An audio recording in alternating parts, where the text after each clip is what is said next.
शादी के 3-4 महीने तो सब कुछ ठीक था, लेकिन जैसे जैसे टाइम निकला वो प्रेग्नेंट हुई, चीजें खराब होना शुरू हो गई। सास के साथ रोज कहा सुनी, पति से भी शिकायत होने लगी। अब उसे ससुराल पक्ष बहुत खराब लगने लगा।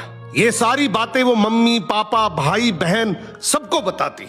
और जब पानी सर से उतर गया तो एक दिन पापा बोले कि तू ऐसा कर, कुछ दिन के लिए घर आ जा, तू कुछ दिन यहाँ रहेगी तो उनके भी दिमाग ठिकाने आ जाएंगे, फिर वापस चले जाना। और इतना सुन के लड़की अपने ससुराल से पीहर आ गई। 10-15 दिन रही तो पति ने उसे बुलाने के लिए फोन किया, लेकिन उसने मना कर दिया। कुछ दिन बाद पति उसके घर उसे लेने आया, फिर भी साथ नहीं गई और उसकी बेइज्जती करके उसे भगा दिया। धीरे धीरे कुछ रिश्तेदारों ने, दोस्तों ने उसका ब्रेन वॉश किया। उसे बोला कि अगर तू खुश नहीं है तो तलाक ले ले, तेरा पति ठीक ठाक कमाता है, अच्छा खासा पैसा मिलेगा, फिर मौज करना। इन सारी बातों से भ्रमित होकर लड़की एक दिन कोर्ट गई और लिखा, मेरा पति शराब पीकर रोज मुझे मारता है, मेरे ससुर मुझे गंदी गंदी गालियां देते हैं और एक दिन मुझे मारपीट के नंगे पैर एक जोड़ी कपड़ों में घर भेज दिया।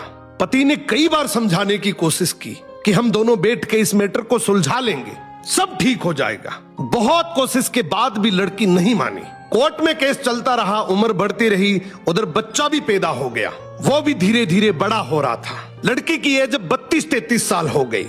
कुछ सालों बाद कोर्ट में जजमेंट की बारी आई, दोनों को तलाक मिल गया। लड़की को 5-10 लाख रुपए की एलिमनी मिली और वो लेकर वापस अपने पीहर चली गई। आज उस बात को लगभग 10 साल हो गए। लड़के की शादी तलाक का केस खत्म होते ही हो गई। उसके 2 बच्चे हैं, लेकिन लड़की का बच्चा काफी बड़ा हो गया। जो एलिमनी में 5-10 लाख रुपए मिले थे वो भी 1-2 साल में खर्च हो गए। जो उसके दोस्त रिश्तेदार उसे तलाक के लिए कहते थे वो अब तानों में बदल गए। सब दोस्तों की शादी हो गई और इधर उधर सेट हो गए। मम्मी पापा की डेथ हो गई, भैया की शादी हो गई, भाभी रोज बुरे बुरे ताने मारती है और वो 10,000 में एक प्राइवेट स्कूल में टीचर है।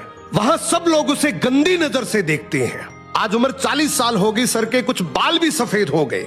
अब कोई शादी भी नहीं करेगा और इसको समझ भी आ गया कि जल्दीबाजी और किसी के कहने पे रिश्ते कभी नहीं तोड़ने चाहिए। लेकिन अब कोई फायदा नहीं है। सो अगर थोड़ा सा एडजस्ट करने से रिश्ता बचता है तो जरूर करना चाहिए। क्या बात है।